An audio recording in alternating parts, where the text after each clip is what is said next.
secretaria. Gracias por estar con nosotros y con los invitados empresarios. ¿Cómo está usted, secretaria, el día de hoy? Muy buen día. Muchísimas gracias por este espacio para compartir información y disipar algunas dudas que ustedes tengan en relación con el tema de salud. Muchas gracias. Muy agradecida con este espacio. Amador. Muy buenos días, secretaria Alejandra Aguirre. De verdad, un placer darle la bienvenida a nombre del presidente del Consejo de Administración del Grupo Editorial Latitud 21, el maestro Eduardo Albor, que usted nos permita platicar y escuchar de viva voz todo lo que concierne a lo que hace la Secretaría de Salud y principalmente en esta pandemia que ha estado sucediendo en México precisamente a partir del mes de marzo y en el mundo prácticamente desde diciembre del año pasado.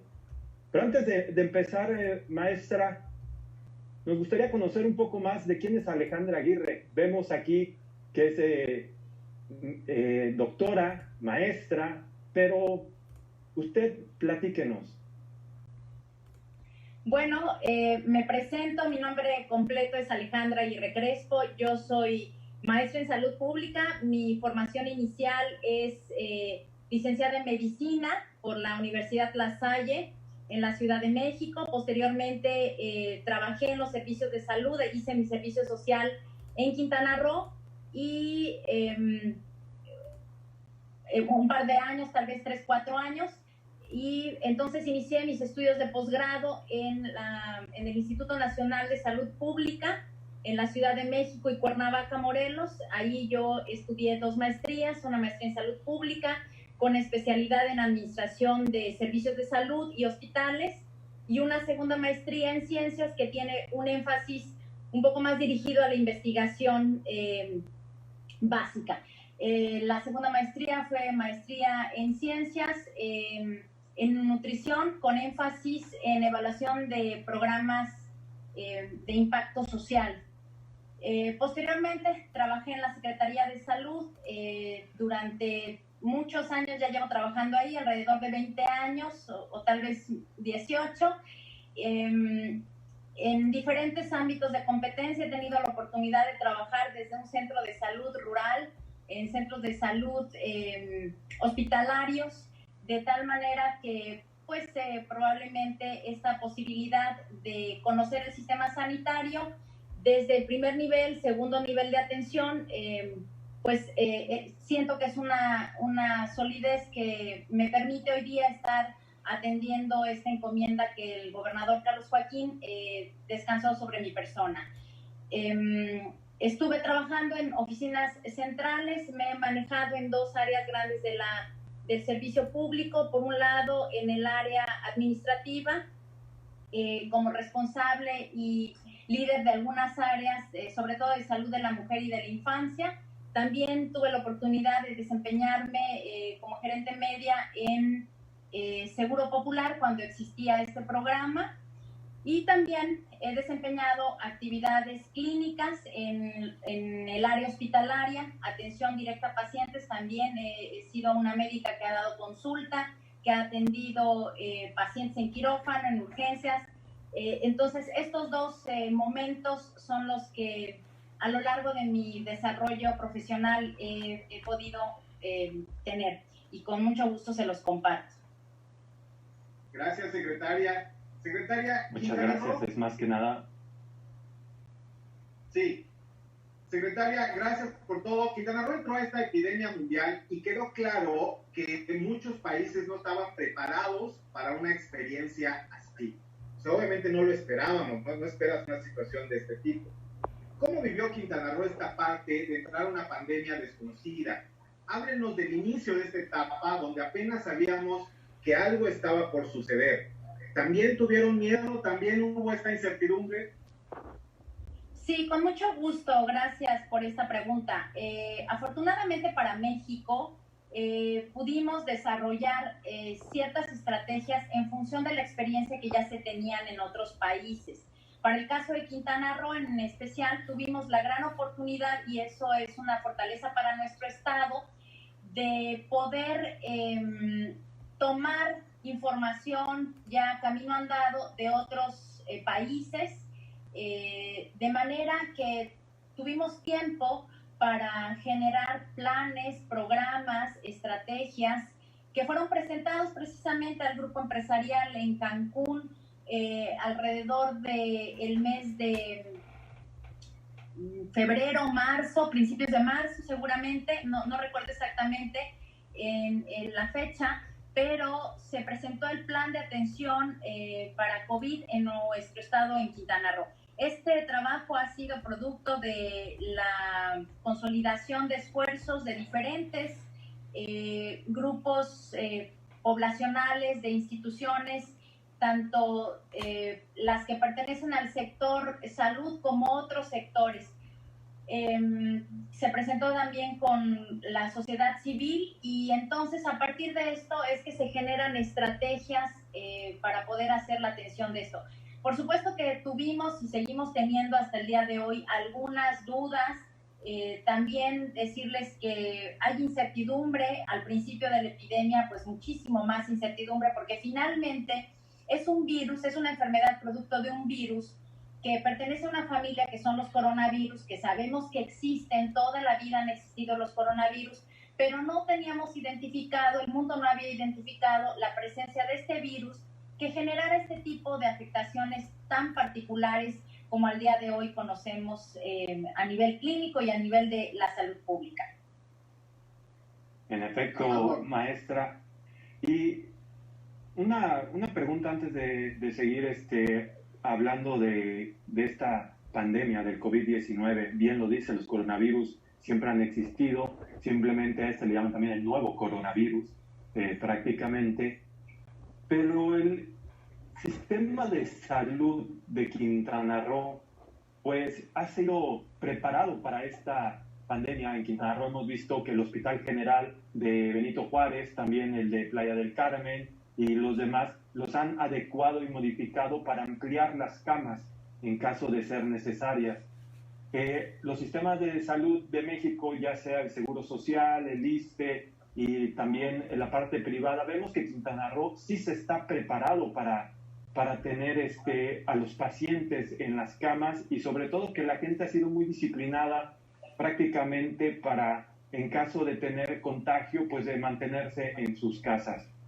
Aquí la pregunta antes de entrar a los números que ayer precisamente la Secretaría de Salud mencionaba, era de que en Quintana Roo hay 1,787 casos negativos, 368 en aislamiento, 2,010 positivos, tristemente 392 muertes, y vemos que en los hombres se está dando más el coronavirus, este nuevo COVID. 795 mujeres y 1,215 hombres. Hablando de Quintana Roo, ¿por qué esta situación de que esta enfermedad, este virus, se genera más en los hombres? Sí, atendiendo a los dos componentes de este comentario, decir sobre el plan de reconversión, a lo que usted hacía alusión de las camas y de la posibilidad de atender a nuestros pacientes en el estado, cae en el marco de este plan estratégico de reconversión hospitalaria que se generó desde principios de marzo, se socializó durante todo el mes de enero, porque a Quintana Roo nos notifican desde el principio de enero de la situación mundial que tenemos de este coronavirus, y para los primeros días de febrero entonces se hace la presentación de esta estrategia.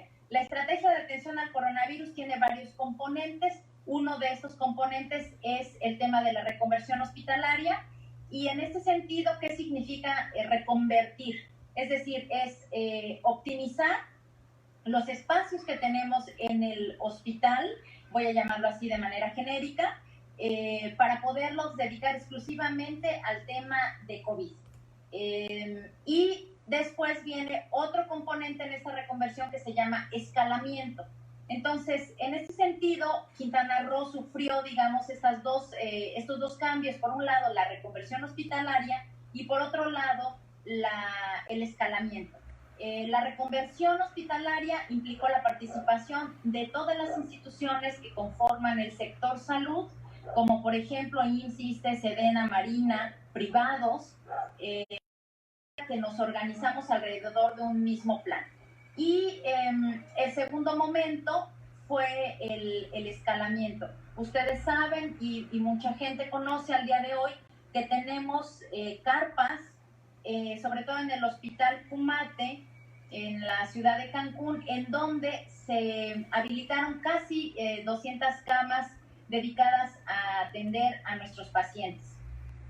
Se fueron haciendo las transformaciones de manera paulatina hasta que al día de hoy el proceso de reconversión puede ir variando entre un día y otro, 2 a 5 camas de reconversión. Al día de hoy tenemos para Quintana Roo un total de 872 camas reconvertidas exclusivamente para coronavirus, para pacientes con este diagnóstico. De estas 872 tenemos 185 que son dedicadas para la terapia intensiva y para la terapia intermedia. Y la diferencia, que son 687 camas, son camas que van dedicadas para pacientes que de alguna manera no requieren terapia intensiva, pero que tampoco se pueden quedar en sus casas porque requieren cierto monitoreo. Entonces, en ese sentido es que se hace la reconversión hospitalaria de todo el sector salud, incluyendo los hospitales privados. Y también saben que como parte de las estrategias federales, la participación de la Secretaría de la Defensa Nacional ha sido muy pronunciada también en nuestro estado, y ellos tienen bajo su mando 2 hospitales, el Hospital Comunitario de Tulum y el Hospital Oncológico en la capital del estado, en Chetumal. Una situación que era muy preocupante para la población y que les llamaba mucho la atención era la disponibilidad de equipo de soporte vital básico para nuestros pacientes en los hospitales. Es decir, estos famosos ventiladores, respiradores, tienen diversos nombres que se les dio en esta epidemia. Estos son ventiladores mecánicos que nos permiten dar soporte ventilatorio y respiratorio a nuestros pacientes. Al día de hoy, Quintana Roo dispone de 213 ventiladores, y afortunadamente, en términos generales, al corte de anoche, tal vez a las 10 de la noche, les puedo decir que la ocupación hospitalaria nunca ha estado rebasada.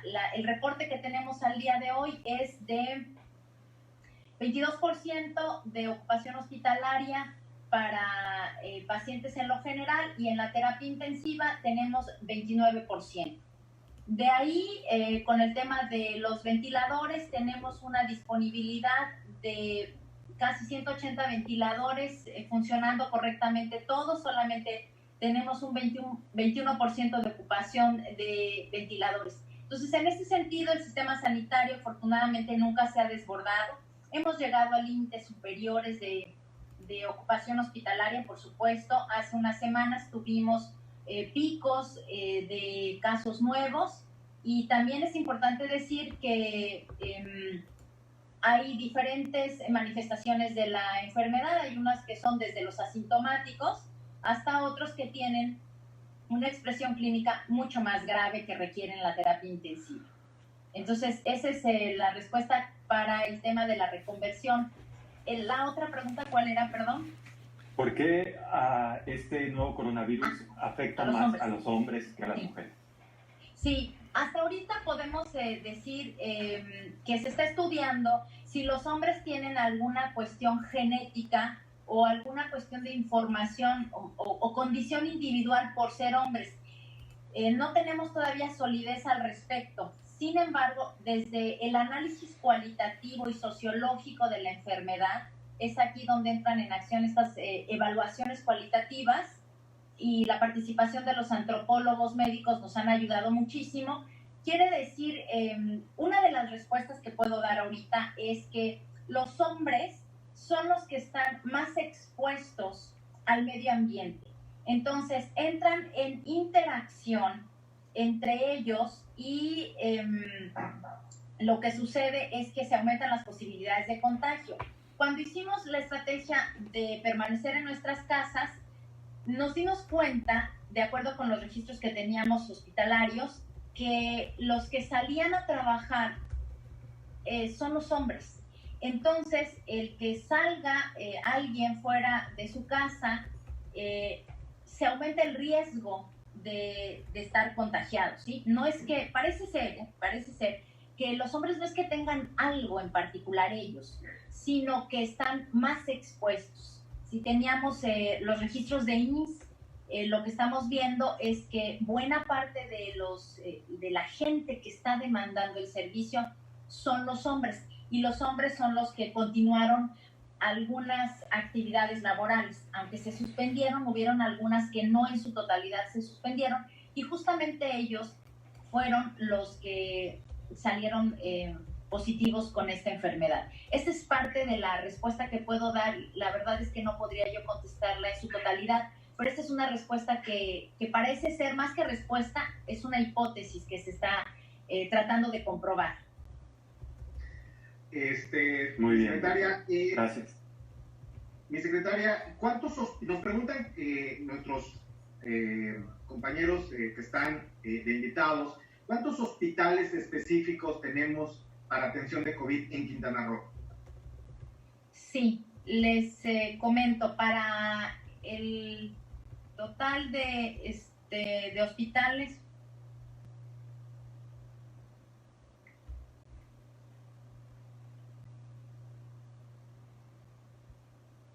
tenemos para la Secretaría de Salud, hemos destinado especialmente 4 hospitales: Hospital Cancún, Jesús Cumate, Hospital de Playa del Carmen, Hospital de Cozumel, Hospital General de Chetumal. Para IMSS tienen 2 en Benito Juárez, que son el Hospital 17 y el número 3, Solidaridad el 18 y Otompe Blanco el Hospital General de Zona número 1, y con Cozumel también otro.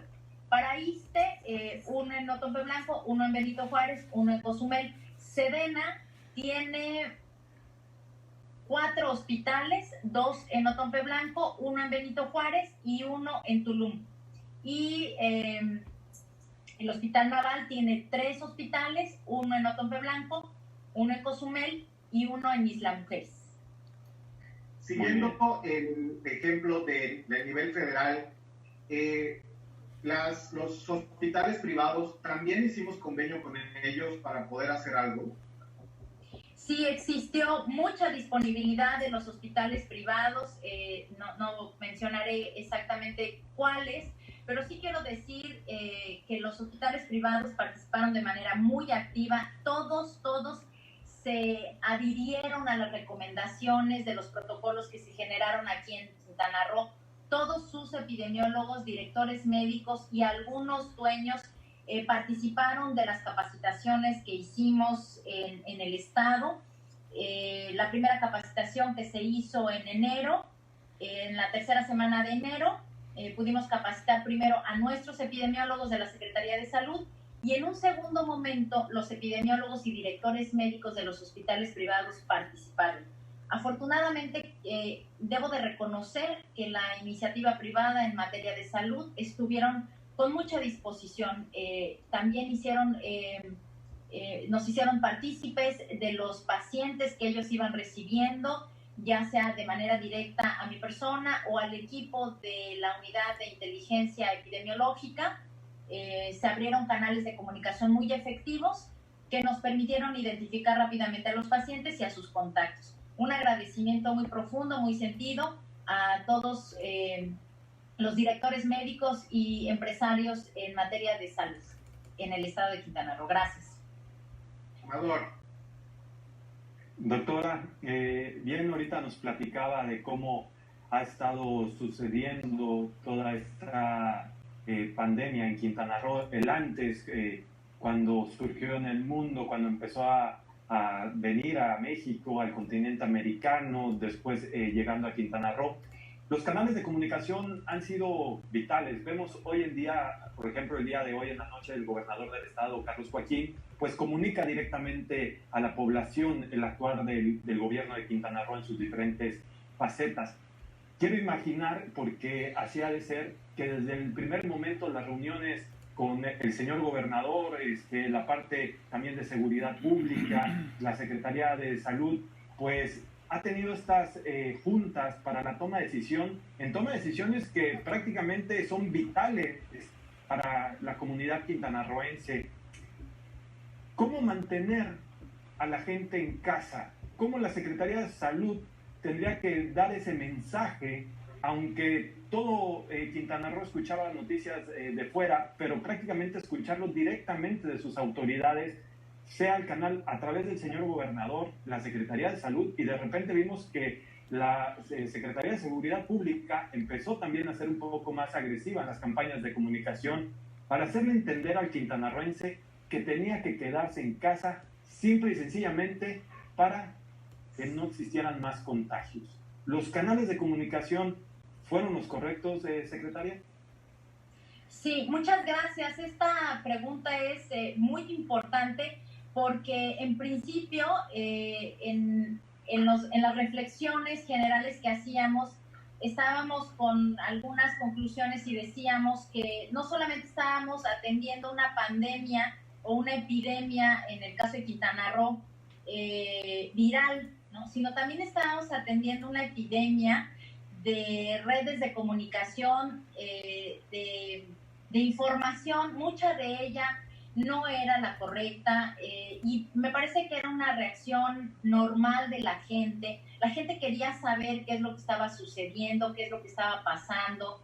Entonces, las instrucciones del gobernador Carlos Joaquín fueron inmediatas y se generaron canales oficiales de comunicación, se crearon diferentes mesas de trabajo, se hicieron conferencias de prensa cuando en esos momentos todavía se nos permitía tener físicamente conferencias de prensa. Entonces se hicieron alrededor de 10 conferencias de prensa con el fin de dar a conocer qué era el virus, qué era la epidemia, qué se le llamaba una pandemia, cómo estaba preparado el estado de Quintana Roo. El gobernador participó conmigo en 4 de ellas, hicimos un trabajo en equipo muy sólido y se decide incorporar a otras instituciones, por supuesto, dentro de esta estrategia que el gobernador direcciona, a la Secretaría de Seguridad Pública, como usted mencionaba, y también otras instituciones como el sector educativo,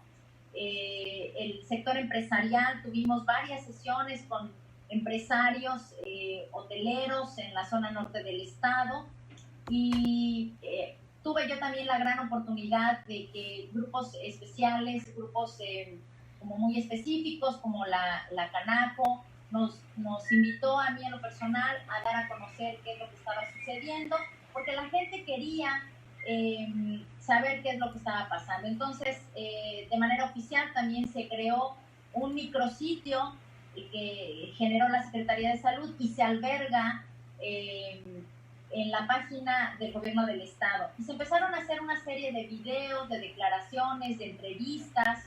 Agradezco muchísimo la colaboración tan activa de los medios de comunicación masivo, porque eso nos permitió dar a conocer cómo iba evolucionando. Entonces, a partir de esta situación, lo que no quisimos es dejar estos espacios vacíos y se empezó a generar la propuesta de notificación cada 24 horas de cómo iba la pandemia. Hoy día tenemos la posibilidad de compartir con toda la población que tenga acceso a Internet sobre cómo va la epidemia a través de una infografía que generalmente se emite alrededor de las 12 del día, y esto nos permite tener informada a la población.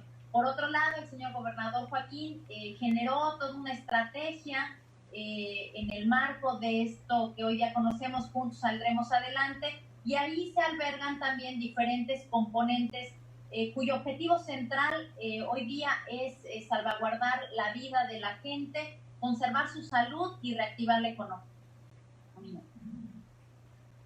Secretaria, nos preguntan que si de pronto alguien se enferma, ¿puede utilizar cualquiera de las instituciones que usted mencionó, aún sin ser derechohabiente? Hoy día tenemos la posibilidad de atender a todos los pacientes en los hospitales correspondientes. Nunca llegamos a la situación de tener que recibir pacientes de otras instituciones o al revés. Sin embargo, existe esta posibilidad, no es lo que está sucediendo en Quintana Roo, porque cada institución ha tenido la posibilidad de atender a sus derechohabientes. Sabemos perfectamente bien que cuando es una situación que pone en riesgo la salud, que pone en riesgo la vida de la persona, estamos obligados a recibirlo o a recibirla. Cuando está calificada como una condición que está poniendo en riesgo la vida. Una vez que se estabiliza el paciente, entonces se hacen los trámites y si es pertinente, se envía a la institución a la cual corresponde la prestación de servicios de salud. Amador. Muy bien. Secretaria, platíquenos ahora de algo que pues prácticamente en esta nueva normalidad está siendo el referente para la toma de decisión y es precisamente el famoso semáforo que han presentado las autoridades a nivel nacional y por ende lo han tropicalizado a cada uno de los estados. Tan es así, el presidente de la República hace unas semanas prácticamente dijo que la responsabilidad de esta pandemia es de cada uno de los estados en su manejo. En este caso, para Quintana Roo, todos los que nos están escuchando, nos gustaría saber de viva voz qué es este semáforo y cómo es que se tendría que estar respetando para la toma de decisión de qué hacer. Sí, efectivamente, una de las estrategias que se tiene desde la Federación es la reactivación de la economía de toda nuestra república de manera gradual. Para el caso de Quintana Roo nos hemos apoyado en algunos de los informes que desde la Federación se emiten. Los estados somos los generadores de la información, de tal manera que también podemos hacer estas propuestas muy en lo local y efectivamente hoy día tenemos que regresar a nuestra normalidad, se tiene que volver a activar la economía. Sin embargo, es importante que sepamos que esta reactivación la vamos a tener que hacer de manera gradual y también de manera responsable.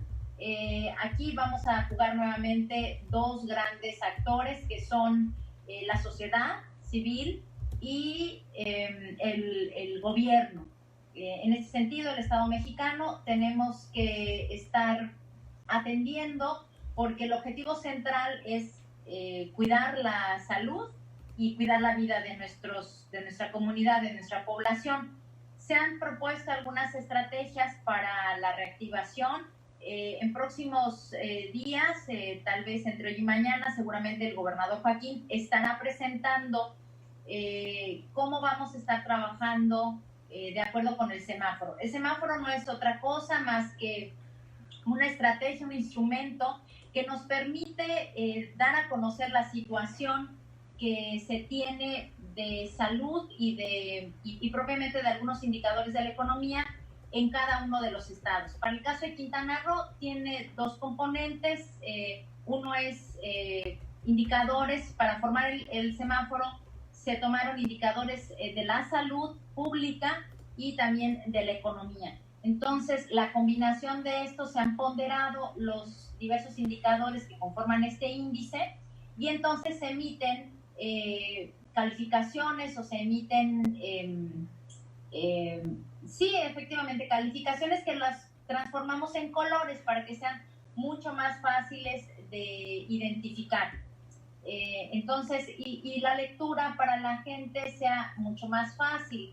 Entonces, yo espero que entre hoy y mañana el gobernador haga la presentación de esta estrategia y la solicitud amable siempre es para que la población podamos reactivarnos bajo esta estrategia de gradualidad y de responsabilidad. Secretaria, varios de nuestros participantes ahorita que son empresarios nos preguntan el tema de, ya hay una certificación por parte de la Secretaría de Turismo, sobre todo para las empresas hoteleras, las empresas de la industria turística, pero también hay otras empresas pequeñas que ocupan obviamente certificarse, que ocupan obviamente, que ya van a empezar también a salir. ¿Hay alguna certificación hay algunos procesos para esta apertura. Eso es lo que va a anunciar nuestro señor gobernador. Yo les comparto con mucho gusto, gracias por esta pregunta, que se han generado una serie de protocolos que nos direccionan sobre la forma en la que vamos a iniciar nuestras actividades en diferentes sectores. Entonces, en este sentido es importante que identifiquemos a qué sector pertenece el grupo empresarial que está iniciando o está por iniciar sus actividades, ver el tipo de población que tenemos. Es importante que tengamos muy en mente que nuestros colaboradores pertenezcan o no al grupo de vulnerables, el grupo poblacional vulnerable. ¿Qué quiero decir con esto? Tenemos que saber si nuestros colaboradores tienen hipertensión, obesidad, sobrepeso, y en función de esto también tenemos que ir tomando estrategias. El Instituto Mexicano del Seguro Social generó algunos protocolos para poder iniciar nuestras actividades. Se han hecho algunos ajustes para Quintana Roo y se hará la propuesta correspondiente por parte del gobernador en breve. Amador. Muy bien, secretaria. Pues prácticamente nos ha platicado todo lo que ha estado haciendo la dependencia estatal en materia de salud del gobierno de Quintana Roo a través de su persona, las estrategias que están tomando con el nuevo coronavirus. Y pues a su perspectiva muy personal, ¿usted cómo ve o cómo presiente que esta pandemia va a tener un fin? Si bien es cierto que al final es un virus que llegó para quedarse, no es que vaya a desaparecer el día de mañana como muchos piensan. Bueno, a mí en lo personal no me gusta dar mis opiniones personales porque luego no es lo más conveniente. Sin embargo, lo que sí les puedo decir son mi análisis en función de los datos epidemiológicos que al día de hoy tenemos. Eso sí lo puedo hacer y con mucho gusto. Entonces, de acuerdo con los datos que tenemos en nuestro estado, es importante que sepamos que no hemos salido como tal de la epidemia, estamos dentro de la epidemia, no con la misma intensidad que en marzo o en abril. Sin embargo, no ha habido un momento en el que podamos decir Quintana Roo ya finalizó su epidemia, todavía no estamos en esas condiciones. Ahorita es un gran reto para el sistema sanitario, para el sistema de seguridad pública, para el sistema educativo. ¿Por qué? Porque la gente empezamos gradualmente a hacer nuestras actividades. ¿Esto qué significa? Que hay contacto, que va a haber contacto entre la gente. Y de nosotros, de los empresarios, de los trabajadores, de los empleadores, del gobierno, dependerá el éxito que queremos tener. ¿A qué me refiero? El grupo empleador, voy a llamarlo así con mucho respeto, tendrá que estar verificando la ejecución de los protocolos. Eso es fundamental. Si nosotros queremos tener éxito, tendremos que desarrollar los protocolos precisos y con sus correspondientes ajustes para el ingreso de sus colaboradores. Estar haciendo acciones de monitoreo de manera frecuente. El trabajador también en su momento deberá de estar al pendiente de su salud. Hay grandes momentos en los cuales se nos aumenta el riesgo. Uno de ellos es en la casa y otro un poco tal vez más grande sea de la casa o de donde pernocta el trabajador a su sitio de trabajo. Entonces, en ese tránsito tiene que moverse en transporte. Sí es importante que los líderes en transporte, los empresarios que colaboran, que tienen sus empresas en esta área, sean muy sensibles, muy comprometidos para el tema de la sanitización del transporte público. Sí es importante que la gente utilice el alcohol gel, se lave las manos, pero también el Instituto Mexicano del Seguro Social ha emitido los protocolos en donde dedica qué acciones están determinadas para los empleadores, para los trabajadores y para el sistema sanitario. Una de las cuestiones bien importantes también que debemos de tener en consideración es que en caso de tener alguno de sus colaboradores con sintomatología, es importante que lo remitan a su centro hospitalario o a su unidad médica familiar o al centro de salud que le corresponda para que podamos detectarlo oportunamente. sí es importante que haya mucha comunicación con el sistema sanitario, sea Secretaría de Salud, sea IMSS o sea ISSSTE, y entonces acortar los tiempos de atención hospitalaria. También yo remarcaría muchísimo que los empleadores tienen que estar capacitando a sus trabajadores de manera continua. Y en este sentido ponemos a disposición la gente que tenemos al día de hoy, que nos ha apoyado con capacitación. No necesariamente tienen que ser capacitaciones presenciales, porque precisamente es lo que estamos queriendo evitar, pero sí hay muchos otros canales con los cuales podemos apoyarnos para proporcionar información a la población. Está totalmente documentado que en la medida en que la gente disponga de información confiable, actualizada, la toma de decisiones de todos va a ser muchísimo mejor. Excelente, secretaria. De hecho, es una de las preguntas que estaban realizando nuestros empresarios, porque obviamente decían, ¿cómo tenemos acceso a esos protocolos y cómo tenemos acceso a esa capacitación? Imagino que lo podemos ver a través de la página oficial de la Secretaría que usted dirige, para que obviamente ellos puedan accesar y pedir y solicitar esta capacitación y tener información del acceso a estos protocolos para poder empezar a reiniciar sus actividades. ¿Es correcto? Es correcto, pero también es importante para el grupo empresarial. La gran mayoría de ustedes tienen su apoyo de sistema sanitario, de sistema de salud, con el Instituto Mexicano del Seguro Social. Entonces, el Seguro Social ya ha emitido los protocolos desde hace muchas semanas, varias semanas ya están disponibles. Entonces, sí es importante que revisen la página de la Secretaría, del IMSS, porque ya tienen muy avanzado también esta situación. Entonces, ahí tienen unas calculadoras de riesgo, están muy definidos los protocolos que se tienen que hacer. Son protocolos generales. El objetivo de un protocolo es evitar riesgos, evitar cometer errores. Entonces, en ese sentido, se tiene la posibilidad de apoyarse con IMSS, también con la Secretaría de Salud, con mucho gusto. Yo creo que también podemos abrir la comunicación con la delegada, la doctora Xochitl, se me olvidó su nombre ahora Romero, de tal manera que es importante también que sepan que hay mucha disponibilidad por parte de ella para con el grupo empresarial. Entonces, con mucho gusto, si ustedes lo precisan, podemos tener también una reunión con la delegada. Gracias. Amador. Perfecto. Doctora, pues nos ha platicado a grandes rasgos lo que se está haciendo con respecto a esta pandemia del COVID-19, pero antes de culminar, nos gustaría también salirnos un poco del coronavirus y saber, el gobierno de Quintana Roo, desde su toma de protesta hasta ahorita, ¿cuál ha sido el avance de la Secretaría de Salud en sus proyectos? De manera personal, yo sí le agradezco la oportunidad que tuve con la ayuda a través de la Secretaría para un primo que lamentablemente falleció en el tema de cáncer, pero vemos que en oncología se está avanzando. En Chetumal mencionó que ahorita la parte militar tiene este hospital que estaban por inaugurar. ¿Qué es lo que se tiene planeado para el sector salud, fuera obviamente de la pandemia, dentro de sus programas ya establecidos? Muchas gracias. Bueno, para el caso del sector salud y en especial en la Secretaría de Salud, los servicios estatales de salud de Quintana Roo, puedo decir que el gobernador Joaquín ha sido uno de los gobernadores que ha invertido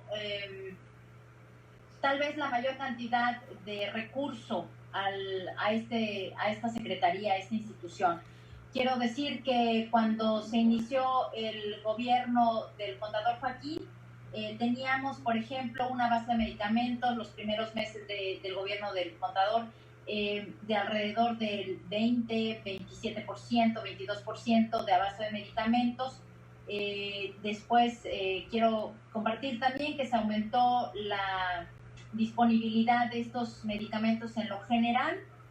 La base de medicamentos lo hemos tenido en puntos pico de hasta el 97%, en algunos otros momentos ha bajado al 65%, nunca hemos disminuido por debajo del 65%, hemos tenido altibajos, sí, es verdad, También he de decirles que al día de hoy se encuentran acreditadas el 100% de los centros de salud de primer nivel de atención, las unidades médicas hospitalarias especializadas que nosotros conocemos como UNEMES, que es donde se atienden mujeres con cáncer de mama, con cáncer cervicuterino, salud mental, adicciones.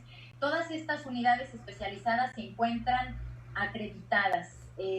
La inversión, quiero decirles, hasta el año 2019 ha sido peso a peso, es decir, un peso de la federación, un peso de los servicios del gobierno del estado, perdón, y esto nos ha permitido hacer la acreditación. ¿Qué significa la acreditación? Significa haber hecho una transformación completa de la infraestructura física de los centros de salud y sobre todo del equipamiento en cada uno de estos centros de salud. Por otro lado, también se hizo un fortalecimiento de los hospitales de segundo nivel de atención. Ejemplo de ellos son el Hospital General de Chetumal, en donde se hizo una remodelación total del área de cirugía y sala de labor donde están las mujeres embarazadas.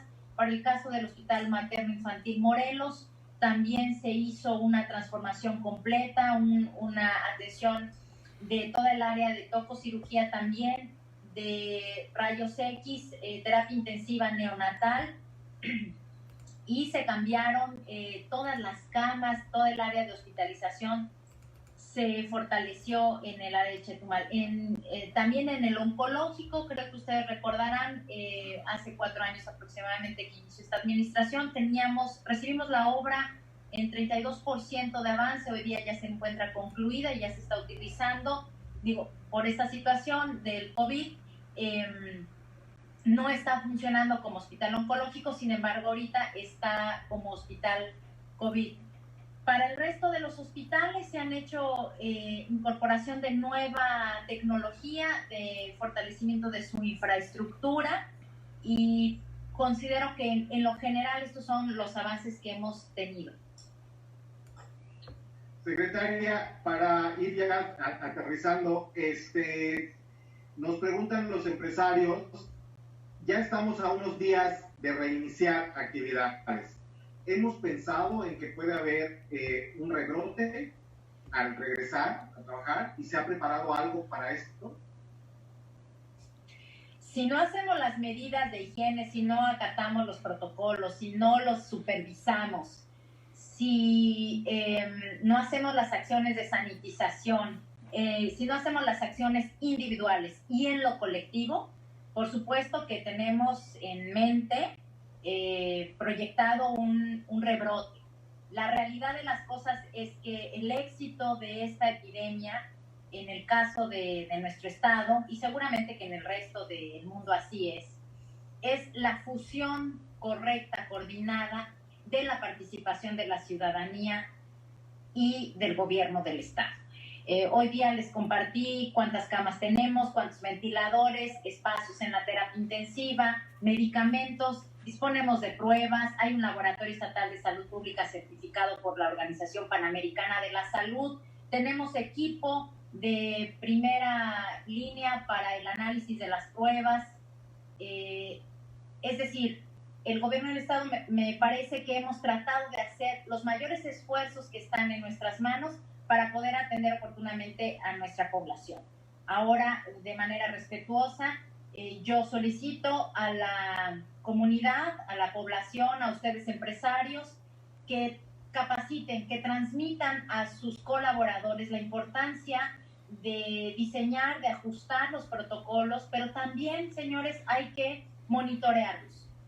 Tenemos que estar muy vigilantes de que se estén haciendo las acciones que están marcadas en los protocolos, porque no solamente es hacer el protocolo en papel, sino tenemos que hacer la supervisión del protocolo y la retroalimentación. Hay que capacitar a nuestros colaboradores para que podamos tener éxito. El éxito de la posición en la que esté el Estado epidemiológicamente hablando es el resultado de la acción de la sociedad y del gobierno del Estado. Entonces, yo comentaría, tenemos que trabajar en equipo. Hoy día ese es un gran reto que tenemos, lo hemos hecho bastante bien, hemos trabajado en equipo la sociedad civil y el gobierno del estado. Sin embargo, me queda claro que tenemos que reactivar la economía, tenemos que entrar en convivencia, pero también en la zona norte el grupo empresarial es un actor clave para que podamos minimizar los daños que tengamos en relación con el tema de la epidemia. Amador. En efecto, doctora, y principalmente la cultura de la higiene y salud personal. En cada individuo va a tener que ser clave para que no se contagie ni contagie a alguien. Lavarse las manos, como bien lo mencionaba, tener una salud adecuada a través del ejercicio, de chequeos, y pues para esto es importante cambiar la mentalidad de la gente con respecto a la salud personal. Yo creo que de ahí también parte, porque el esfuerzo que hace el Estado y la iniciativa privada pues va en base a lo que el individuo tiene como principal función, que es estar sano y estar higiénico. Doctora, ¿algo más que guste compartir? Sí, nada más reforzar un poco de esto que tú dices, Amador, es bien importante. Este tema que tú acabas de tocar es fundamental. Una de las grandes lecciones que nos ha dejado esta epidemia es que emite a gritos la necesidad de tener estilos de vida saludables. Sabemos que el perfil de gente que ha tenido más complicaciones es aquel grupo poblacional en donde tenemos tres grandes condiciones: obesidad, diabetes, hipertensión, y a la cabeza de estas tres va el daño renal. La diabetes, la hipertensión y la obesidad nos generan daño renal. Entonces, y esto es producto del estilo de vida que hoy día llevamos. Entonces, lo que tenemos que hacer es asumir también esta situación de la corresponsabilidad que nos corresponde a cada uno de nosotros. De nosotros depende si hacemos ejercicio, de nosotros depende también si consumimos alimentos ricos en azúcares, refrescos, si de nosotros depende también el hábito tabáquico, y entonces es ahí donde tenemos que ejercer nuestra corresponsabilidad. Sí es importante que hoy día nos transformemos también para tener un estilo de vida saludable. Es importantísimo que nos mantengamos en un peso ideal, que para quienes tengan diabetes, hipertensión, estarnos monitoreando las cifras de presión, estar monitoreando las cifras de azúcar que tenemos en sangre. Para quien tenga sobrepeso, obesidad, ahora es el momento de iniciar una nueva estrategia de vida para que los años de vida que nos quedan sean lo mejor posibles, en las mejores condiciones. Muchísimas gracias, secretaria. Amador. ¿No? ¿Algo más, David, que quieran preguntarle a la secretaria de Salud? Pues mira, el famoso tapabocas, que si servía o no servía, yo creo que es una pregunta que ha estado ahí desde el principio. La verdad que quiero mejor que la misma secretaria porque nos diga, en realidad es una leyenda urbana, en realidad sí funciona el tapabocas, es sano que lo utilicemos. El cubrebocas tiene una función y lo voy a dividir en dos grandes escenarios: dentro de un hospital y fuera de un hospital. Dentro de un hospital, evidentemente, tenemos que utilizarlo porque ahí tenemos un mayor riesgo. Para el caso de del uso del cubrebocas en la calle, en el ambiente que no sea un hospital, han habido muchas controversias, es verdad, alrededor de si utilizarlo, no utilizarlo. ¿Qué significa el día de hoy? Si hoy en día estamos utilizando un cubrebocas de las características correctas, nos previene, nos protege. Desde el punto de vista médico, siempre decimos que quien debe utilizar el cubrebocas es el enfermo, porque evita la transmisión de los gérmenes que se transmitan por la vía de saliva, y eso disminuye las posibilidades. Hoy se ha popularizado mucho el uso de los cubrebocas y aquí lo que significa, o lo que yo quisiera decir, es que es una barrera que de alguna manera nos puede servir, pero no descansemos en el uso del cubrebocas, toda la protección. Es importante también decirles que el cubrebocas lo tenemos que estar cambiando. Si son estos desechables, al menos cada 8 horas se tienen que estar cambiando. Si son de estos reutilizables, que han habido muchos, desde de tela hasta unos con filtros especiales que duran 45 días y que se les tiene que dar un mantenimiento especializado. Aquí el tema es que la suma del uso del cubrebocas, más el lavado de manos, más la distancia social, más quedarnos en casa si no lo necesitamos, más cuidarnos, monitorear nuestra azúcar, nuestra presión arterial, nuestro estilo de vida, nos va a dar un conjunto de acciones que nos permitan disminuir el riesgo. Igual los empresarios, ahora que van a iniciar la salida, los túneles sanitizantes, ¿tienen alguna función? El túnel sanitizante en un principio parecía ser una estrategia que nos iba a fortalecer la disminución de la transmisión. Sin embargo, existen algunos estudios científicos en donde parece ser que dispersa algunas partículas. Entonces, hoy día procuramos no utilizarlo. Se suma a una de las estrategias más que tenemos para prevenir. Sí funciona, pero su protección es limitada. En todo caso, por ejemplo, si van a entrar a un restaurante, si van a entrar a un hotel, es importante la dispensación de alcohol en gel. También es importante que se utilicen los tapetes sanitizantes. Es decir, son estos como tela húmeda, mojada, que tenga soluciones de cloro con agua, 10 mililitros de cloro por 1 litro de agua. O también por ahí vi que preguntaban que qué sanitizante o qué producto químico. Hoy día el mejor sanitizante para coronavirus es el amonio cuaternario. Entonces, el amonio cuaternario es el que estamos utilizando para la desinfección de ambulancias, de patrullas, de vehículos que se están utilizando en la Secretaría de Salud. En las mesas hay diferentes tipos de sanitizantes que podemos usar. Hay unos que son de contacto y permanencia y hay otros son de contacto y podemos eliminar en ese momento. Entonces, cuando hacemos uso de una solución jabonosa, agua con jabón, y limpiamos las superficies, ya estamos eliminando el virus, porque es importante que sepamos que el virus tiene un recubrimiento que es lipídico, es decir, de grasa. Entonces, cuando hacemos lavado de manos, lo que hace el jabón es destruir esta capa protectora que tiene el virus y entonces el virus muere.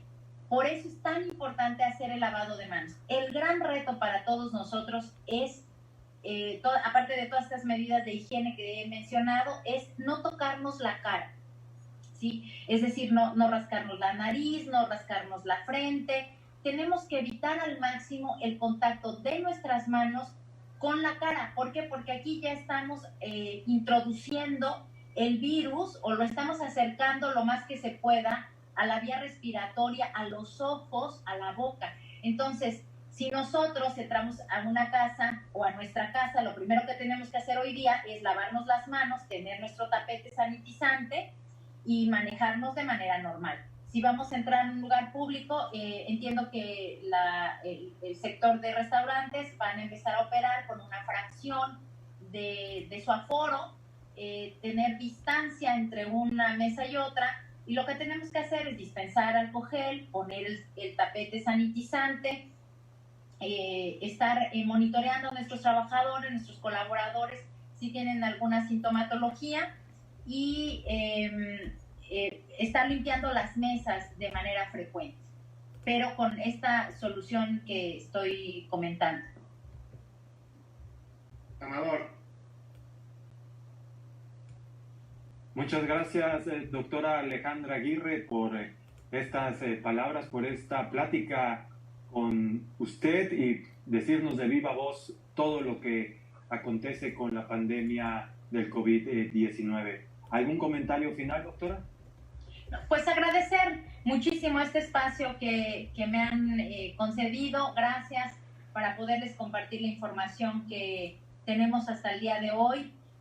Con mucho gusto, está abierto siempre mi teléfono. Tengo ahí una cuenta en redes sociales que también está muy activa, me parece, y pueden también dar sus comentarios, su retroalimentación. Agradezco también la posibilidad de que ustedes nos retroalimenten. Este éxito lo vamos a tener ustedes y también la Secretaría de Salud junto con el resto de las instituciones que formamos parte de la atención a COVID-19 aquí en Quintana Roo. Muchas gracias. Gracias a todos los medios de comunicación. Gracias a usted, secretaria. Un fuerte abrazo. Gracias por su tiempo, por ser tan accesible para nosotros, de parte de Latitud 21, de nuestro presidente Eduardo Albor, de todo el equipo que conformamos esta editorial, de estas revistas y con este programa. Muchísimas gracias. Gracias a todos nuestros participantes y amigos. Gracias. Todas las veces que sean necesarias, yo con todo gusto estaré con mucha disposición para compartir información o disipar algunas dudas si es que así sea. Hasta luego, secretaria. Gracias. Muchas gracias a todos. Gracias. Indivisa Mane. Indivisa Mane.